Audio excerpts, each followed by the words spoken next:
Kita beralih ke informasi lainnya, Saudara. Akibat musim kemarau yang melanda Aceh dalam beberapa pekan terakhir membuat suhu panas di Aceh meningkat hingga 35 derajat Celcius.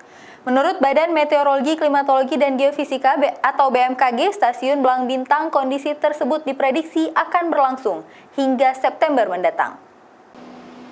Menurut data dari BMKG Stasiun Belang Bintang, suhu panas yang melanda Aceh saat ini berkisar antara 32 hingga 35 derajat Celcius.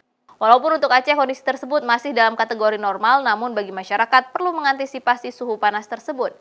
Bahkan pada tanggal 21 April lalu, menurut data BMKG, suhu di Aceh mencapai 35,2 derajat Celcius. Suhu panas saat ini melanda seluruh wilayah Aceh dan diperkirakan musim kemarau tahun ini akan berlangsung hingga bulan September mendatang. Walaupun di pertengahan tahun sekitar bulan Juli mendatang, Aceh diprediksi akan diguyur hujan namun tidak berlangsung lama. Dalam 2 hari ke depan kita perkirakan akan sedikit menurun karena kita perkirakan 2 hari ke depan akan ada hujan disebabkan ada low pressure di sebelah Tenggara Aceh.